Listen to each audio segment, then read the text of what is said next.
যারা কোরআনের বিরোধিতা করবে, নবী রাসূলদের বিরোধিতা করবে, আল্লাহর বিরোধিতা করবে, এই জমিনের মধ্যে তাদের বেঁচে থাকার কোনো অধিকার নেই। আওয়াজ করে বলুন ঠিক কিনা? আপনি কাফের, মুশরিক, ইহুদি, খ্রিস্টান হতেই পারেন, আপনি কোরআন মানেন না, ওকে ফাইন, কিন্তু এর বিরোধিতা করা যাবে না। প্রকাশ্যে জনসম্মুখে কি করা যাবে না? বিরোধিতা করা যাবে না। যদি বিরোধিতা করে তাহলে তাদেরকে ফাঁসির কাস্টে ঝুলিয়ে মৃত্যুবরণ করা দেওয়ার দরকার আছে না? يا آدم أنبئهم بأسمائهم আল্লাহ বলে, আমি যখন ফেরেশতাদেরকে জিজ্ঞাসা করলাম আমি ইনসান সৃষ্টি করতে চাই, ফেরেশতারা আমাকে এই কথা বলল। আমি ফেরেশতাদের থেকে অনুমতি চাই নাই, ফেরেশতাদেরকে সাক্ষী বানাবার জন্য কথাটা জিজ্ঞাসা করেছিলাম। আল্লাহু আকবার। আল্লাহ তাআলা আদম আলাইহিস সালামকে সৃষ্টি করলেন। সৃষ্টি করার পরে আল্লাহ তাআলা ফেরেশতাদের সামনে এই পৃথিবীর যত বস্তু আছে, গাছপালা, তরুলতা, যত প্রাণী আছে, সকল কিছুকে ফেরেশতাদের সামনে উপস্থাপন করলেন। উপস্থাপন করে বললেন, ও ফেরেশতারা, যদি তোমরা সত্যবাদী হও তাহলে এই বস্তুগুলোর নাম বলে দাও। আল্লাহু আকবার। ফেরেশতারা বলে, লা আদরি, আল্লাহ আমরা তো জানি না, আমাদের অতিরিক্ত কোনো আকল নাই, অতিরিক্ত কোনো জ্ঞান নাই, আমরা বলতে পারবো না। আল্লাহ তাআলা আদম আলাইহিস সালামকে সম্মানিত করবার জন্য আগে থেকেই বনি আদমকে সকল কিছুর নাম শিখিয়ে দিয়েছেন। আল্লাহু আকবার। ইতিহাস লিপিবদ্ধ করে তাফসীর কারকরা লিপিবদ্ধ করেন, কিয়ামত পর্যন্ত যত কিছু আবিষ্কার করবে বনি আদমরা, যত কিছুর নাম তারা দিবে, নামকরণ করা হবে, সকল কিছুর নাম আল্লাহ তাআলা সেই দিন বনি আদম আলাইহিস সালামকে শিখিয়ে দিয়েছেন। আল্লাহু আকবার। এজন্য আল্লাহ তাআলা বলছেন, ক্বালা ইয়া আদামু আনবিউহুম বিআসমাইহিম ফালাম্মা আনবাআহুম বিআসমাইহিম ক্বালা আলাম আকুল লাকুম ইন্নী আ'লামু গায়বাস সামাওয়াতি ওয়াল আরদ। আওয়াজ করে বলুন আল্লাহু আকবার। রব্বুল আলামিন বলেন, আমি যখন আদমকে বললাম, ও আদম সকল বস্তুর নাম বলে দাও, আদম আলাইহিস সালাম সাথে সাথে সকল বস্তুর নাম বলে দিয়েছেন। ফেরেশতারা অবাক হয়ে গেল।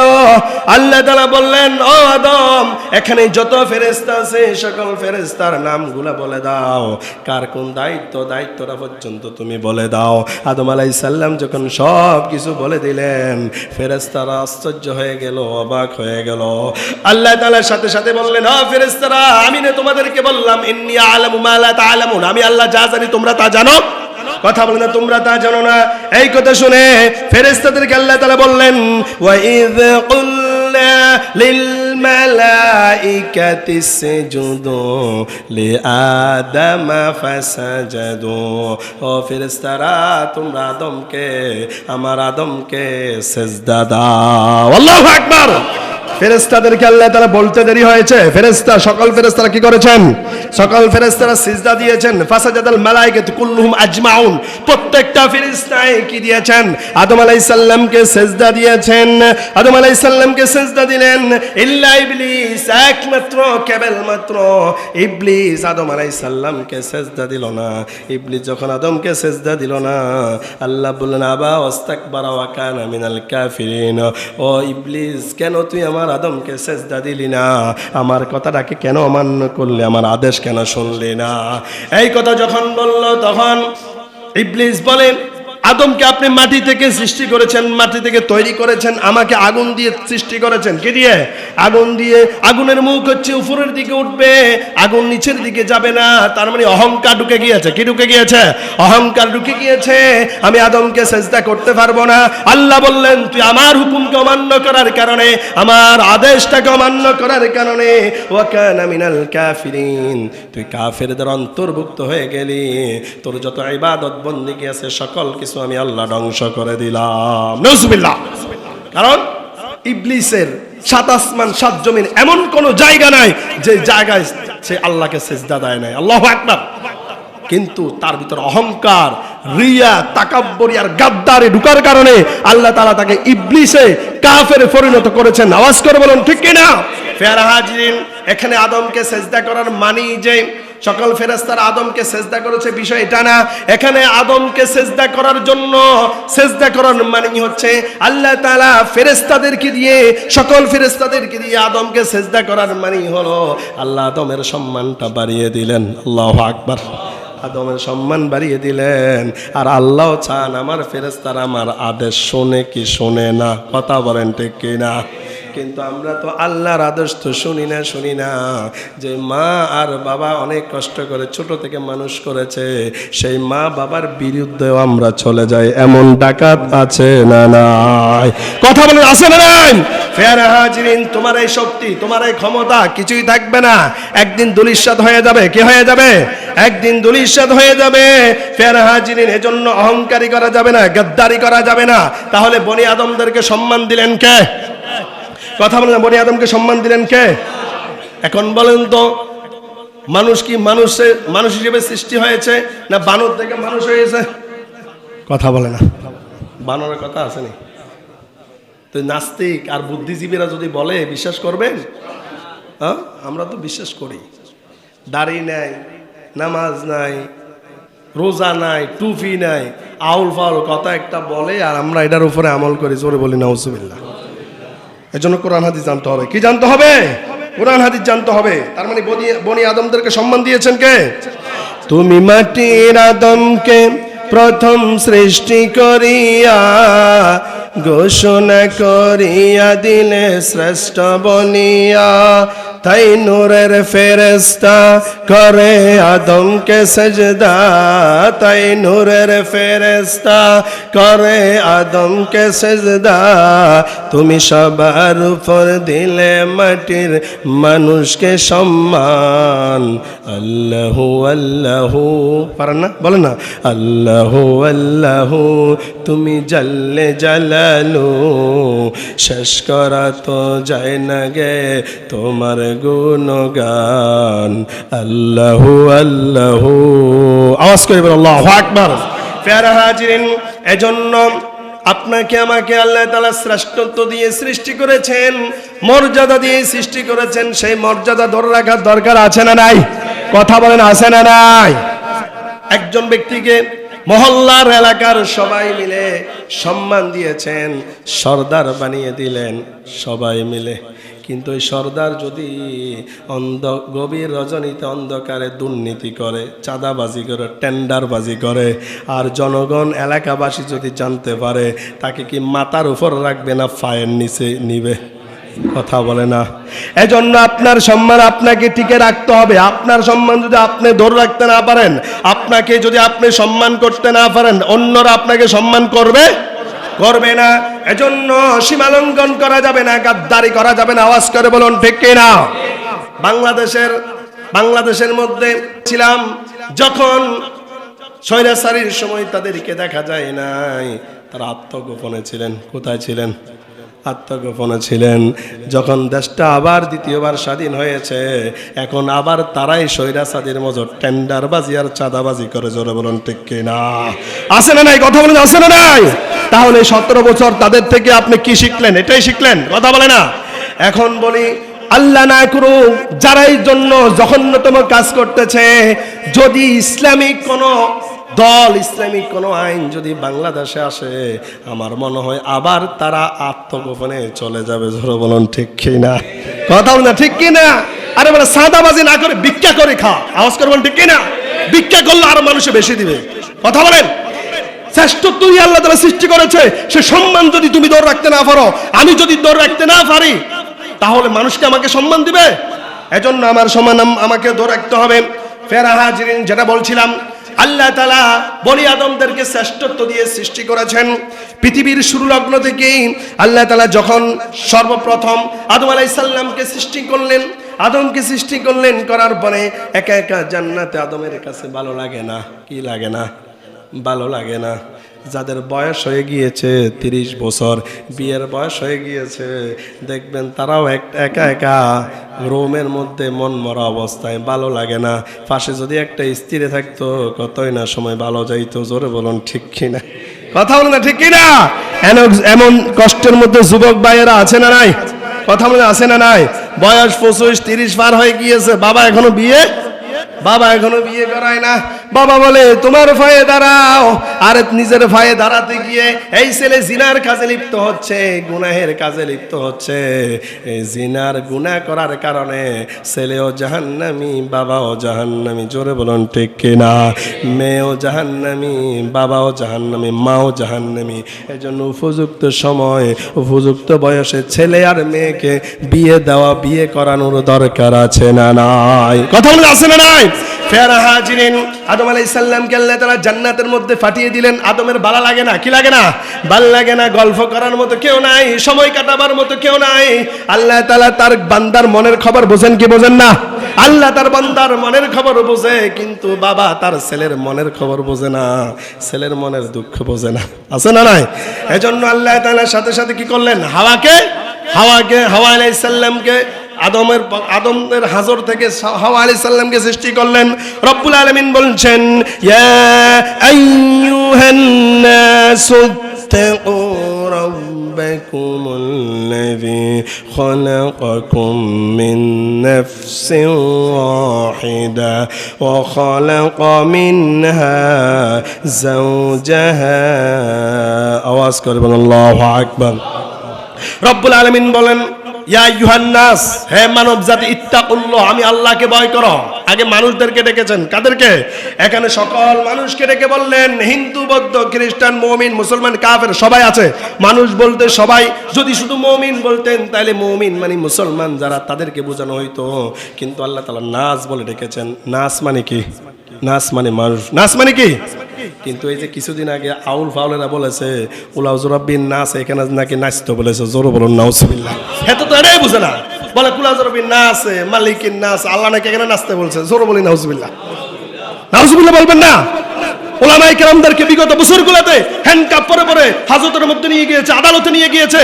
আর দেখলাম এই আউল ফাউলকে পুলিশে হাতের মধ্যে মুসাফা করে করে নিয়ে যাচ্ছে। এটা হচ্ছে বাংলাদেশের আইন ব্যবস্থা। কথা বলে না? জিনা সমাজে আছে না নাই? জিনা সমাজে আছে? বিদেশির বউগুলো নিরাপদে আছে? আপনার বোন, আপনার স্ত্রী কি নিরাপদে আছে? নাই। কেন নাই? কারণ কোরআনের শাসন নাই। কি নাই? কোরআনের শাসন নাই। কোরআনের শাসন হচ্ছে, যদি অবিবাহিত ছেলে, অবিবাহিত মেয়ে যদি জিনা করে 100টা বেতের আঘাত দাও। কয়টা? 100টা বেতের আঘাত দিবা। 50টা বেতের আঘাত দেওয়ার পরে যদি মারা যায়, কবর দেওয়ার পরে বাকি 50টা কবর উপরে দেওয়ার দরকার আছে না নাই? তাহলে এই সময় এই আইন কি বাংলাদেশে আছে? এই আইন যদি বাংলাদেশে থাকতো তাহলে কোন অবিবাহিত ছেলে আর মেয়ে জিনার কাজে লিপ্ত হতো না। বাবা বিয়ে করাক আর না করাক, নিজে নিজে হলো বিয়ে করে নিত। আওয়াজ করে বলুন ঠিক কিনা? বর্তমান সমাজে বিয়ে করা কঠিন, কিন্তু জিনা করা কঠিন নয়, জিনা করা সহজ। ঠিক কিনা? কথা বলে না? আপনার ছেলে, আপনার মেয়েদের জিনার কাজে লিপ্ত, আপনি কি জানেন? কথা বলেন, আপনি কি জানেন? বিয়েটাকে এখন আমরা কঠিন করে ফেলেছি। স্বর্ণের দাম দিন দিন বাড়তেছে না কমতেছে? আমার মনে হয় স্বর্ণের দামটা, স্বর্ণের বড়ি 20 লাখ হলে ভালো হবে। 20 লাখ হলে কি হবে? 20 লাখ হলে ভালো হবে। তখন সমাজ থেকে স্বর্ণ ছাড়া বিয়ে হবে, এই আইন চালু হবে। কারণ 20 লাখ টাকাও থাকবে না, স্বর্ণের আর রেসালাতও থাকবে না। কোরআন হাদিসে কোথাও নাই স্বর্ণ দিয়ে বিয়ে করতে হবে। আসেনি? কথা বলেন নাই। কিন্তু বিয়েটাকে এখন আমরা কঠিন করে ফেলেছি, আর জিনাটা সহজ হয়ে গিয়েছে। এজন্য বিয়েটাকে আমাদেরকে সহজ করতে হবে, তাহলে জিনা থাকবে না। আপনার ছেলেটাকে আপনি যদি পর্যাপ্ত পরিমাণ বয়সে, মেয়েটাকে যদি উপযুক্ত বয়সে যদি বিয়ে দেন আর বিয়ে করান, আপনার ছেলে আর আপনার মেয়ে জিনার কাজে লিপ্ত হবে না। জোরে বলুন ঠিক কিনা? আপনারা চট্টগ্রামের যারা আছি তারা তো 30 বছর আগে বিয়ের কোনো কথা চিন্তা করে না। কথা বলেন, আছে না নাই? আছে না নাই? 40 বছর বয়সে বিয়ে করবেন, তো 40 বছর বয়সে বিয়ে করার পরে আপনি 45 বছর বয়সে গুজা দিয়ে যাবেন। আপনার ছেলেও তখন আপনার ছেলে পাইছে। কথা বলেন, আপনি যখন গুজু দিয়ে যাবেন তখন খাটো হয়ে যাবেন না? তো ছেলের বয়স আপনার বয়স সেম। এখন কি করবেন? আপনি বিজনেস শুয়ে গেছেন, ছেলেকে চা দোকানে ফাটাই দেন। কারণ আপনি তো আর ইনকাম করতে পারেন না। এখন ছেলে টুকটাক চা দোকানে আর হোটেলে কাজ করে যা পাবে এটা দিয়ে সংসার চলবে, এমনও সমাজের মধ্যে আছে না? নাই? কথা বলে না? এজন্য উপযুক্ত বয়সে বিয়ে করতে হবে। ছেলে মেয়েগুলাকে উপযুক্ত বয়সে, শরীরে শক্তি থাকা অবস্থায়, ইনকাম লেভেল শক্তি মজবুত থাকা অবস্থায় সন্তানগুলোকেও মানুষ করার দরকার আছে না নাই? ফের হাজিরিন, যেটা বলছিলাম, আল্লাহ তাআলা আদম আলাইহিস সালামকে সৃষ্টি করলেন। আদম আলাইহিস সালামকে সৃষ্টি করলেন, হাওয়া আলাইহিস সালামকে সৃষ্টি করলেন। রব্বুল আলামিন বলছেন খলাকাকুম মিন নাফসিন ওয়াহিদা, ওয়াহিদা ওয়াহিদ মানে একজন, আমি আদমকে সৃষ্টি করলাম। ওখলাকা মিনহা যাওজাহা, যাওজাহা মানে তার থেকে তার সঙ্গিনী তার স্ত্রীকে কি করলাম আমি সৃষ্টি করে দিলাম। আদম যখন একটু ক্লান্ত অবস্থায় ঘুমান্ত অবস্থায় তন্দ্রা অবস্থায় ছিল, একাই ছিল, ডানে বামে কেউ ছিল না। যখন ঘুম থেকে উঠে দেখে বাম সাইডে তার চাইতে ভিন্ন আকার আকৃতির ভিন্ন পরিবর্তনের একজন মানুষ, দেখেই মায়া লাগে, দেখেই সুন্দর লাগে। আল্লাহু আকবার। যখন টাচ করবে আল্লাহ বলেন না আগে বিয়ে করতে হবে। আল্লাহু আকবার। আগে কি করতে হবে? বিয়ে করতে হবে। আল্লাহ তাআলা জান্নাতে উভয়জনকে বিয়ের কাজ সুসম্পন্ন করাই দিলেন। কি করে দিলেন? বিয়ের কাজ সুসম্পন্ন করে দিলেন। যখন তারা মধুর সম্পর্ক আদান প্রদান করে, রব্বুল আলামিন বলেন ওয়াবাথা মিনহুমা রিজালান কাসীরা ওয়া নিসাআ। রিজাল মানে রাজুলুন পুরুষ, নিসাউন মানে এখানে নারী বোঝানো হয়েছে, কাসীর মানে অগণিত। রব্বুল আলামিন বলেন আদম এবং হাওয়া যখন উভয়জন মধুর সম্পর্ক আদান প্রদান করে, আমি আল্লাহ তাআলা তাদের থেকে অগণিত নারী আর পুরুষ সৃষ্টি করে দিলাম। আল্লাহু আকবার। আল্লাহু আকবার বলেন না। প্যারা হাজিরিন, একটা ভূমিষ্ঠ যখন প্রথম বছর ভূমিষ্ঠ হয়েছিল, একটা ছেলে একটা মেয়ে, দেখেন কিভাবে আল্লাহ তাআলা বনি আদমকে বাড়িয়ে নিলেন। প্রথম যখন ভূমিষ্ঠ হয়েছিল একটা ছেলে একটা মেয়ে, দ্বিতীয় ভূমিষ্ঠের সময় একটা ছেলে একটা মেয়ে। প্রথম ভূমিষ্ঠের ছেলের সাথে দ্বিতীয় ভূমিষ্ঠের মেয়ের সাথে বিয়ে, প্রথম ভূমিষ্ঠের মেয়ের সাথে দ্বিতীয় ভূমিষ্ঠের ছেলের সাথে কি বিয়ের কাজ সুসম্পন্ন করে দিলেন। এইভাবে যখন আস্তে আস্তে করে জনসংখ্যা বেড়ে গেল, তখন আল্লাহ তাআলা আমার নবী মুহাম্মদ সাল্লাল্লাহু আলাইহি সাল্লামের জামানায় এসে বললেন 14 শ্রেণীর নারীদেরকে পুরুষ বিয়ে করতে পারবে না। কুল্লু হারাম করে দিলেন কে? কথা বলেন, হারাম করে দিলেন কে? আল্লাহ তাআলা হারাম করে দিয়েছেন। এজন্য দেখবেন যারা হারামের দিকে আকৃষ্ট হবে, অসংখ্য অগণিত হালাল খাবার সামনে থাকলো তার মন ওই দিকে যায় না, তার মন হারামের দিকে আছে না নাই। এজন্য দেখবেন বাতিজিকে বিয়ে করা হারাম না হালাল, বাগ্নিকে বিয়ে করা হারাম না হালাল, খালাকে বিয়ে করা হারাম না হালাল। এরপরও সমাজে এমন প্রথা আছে না নাই? কথা বলে না, আছে না নাই? অসংখ্য নারী আছে সেই দিকে মন যায় না, তার মন যায় খালার দিকে, তার মন যায় বাতিজির দিকে, তার মন যায় বাগ্নির দিকে। জোরে বলেন নাউজুবিল্লাহ। এগুলা হচ্ছে কিয়ামতের আলামত। এগুলা কি? এগুলা হচ্ছে কিয়ামতের আলামত। তার মানে রব্বুল আলামিন বলছেন আমি আদম এবং হাওয়া থেকে অগণিত নারী পুরুষ কি করে দিলাম? সৃষ্টি করে দিলাম। জোয়ায় সৃষ্টি করলাম, একটা একটা করে নয়, জোয়ায় আমি কি করে দিলাম? সৃষ্টি করে দিলাম। এখন আল্লাহ তাআলার এই আয়াতটাকে আপনি বিশ্বাস করবেন নাকি চার্লস ডারউইন ওই নাস্তিকের বাচ্চা নাস্তিক যে বলেছিল মানুষ ছিল না, মানুষ বানর ছিল, বানর থেকে আস্তে আস্তে করে মানুষে পরিণত হয়েছে। জোরে বলুন নাউজুবিল্লাহ। এরকম নাস্তিক যারা আছে, বুদ্ধিজীবী যারা আছে, কোরআন বিরোধী যারা আছে, তাদেরকে জনসম্মুখের মধ্যে এনে তাদেরকে ফাঁসির কাস্টে ঝুলিয়ে মারার দরকার আছে না নাই? যারা কোরআনের বিরোধিতা করবে, নবী রাসূলদের বিরোধিতা করবে, আল্লাহর বিরোধিতা করবে, এই জমিনের মধ্যে তাদের বেঁচে থাকার কোনো অধিকার নেই। আওয়াজ করে বলুন ঠিক কিনা? আপনি কাফের, মুশরিক, ইহুদি, খ্রিস্টান হতেই পারেন, আপনি কোরআন মানেন না, ওকে ফাইন, কিন্তু এর বিরোধিতা করা যাবে না। প্রকাশ্যে জনসম্মুখে কি করা যাবে না? বিরোধিতা করা যাবে না। যদি বিরোধিতা করে তাহলে তাদেরকে ফাঁসির কাস্টে ঝুলিয়ে মৃত্যুবরণ দেওয়ার দরকার আছে না নাই? ওই গত পরশুদিন আমি একটা ভিডিও দেখলাম, পাকিস্তান নাকি কোন একটা রাষ্ট্রে কোরআনের বিরোধিতা করেছিল। কি করেছিল? কোরআনের বিরোধিতা করেছিল। জনসম্মুখে এনে ডাইরেক্ট অ্যাসিড নিক্ষেপ করে তাদেরকে মৃত্যু দিয়েছে। এটাই করার দরকার। আওয়াজ করে বলুন ঠিক কিনা? তাহলে আর কোরআন নিয়ে, রাসূল সাল্লাল্লাহু আলাইহি ওয়াসাল্লামকে নিয়ে, আল্লাহ তাআলাকে নিয়ে, কাবাকে নিয়ে, আল কাবাতু কিবলাতুল মুসলিমিন, মুসলমানদের আমাদের কিবলা কি? কাবা। এই কাবা নিয়েও যারা কটূক্তি করবে তাদেরকেও শাস্তির আওতায় আনার দরকার আছে না নাই? ফের হাজিরিন, পরিশেষে আমি যেটা বলতে চেয়েছিলাম সেটা হচ্ছে যে মানুষ বানর ছিল না, মানুষই ছিল। বরঞ্চ সীমা লঙ্ঘন করার কারণে বনি ইসরায়েলের একদল লোককে আল্লাহ তাআলা বানরে পরিণত করে দিয়েছেন। আওয়াজ করে বলুন ঠিক কিনা?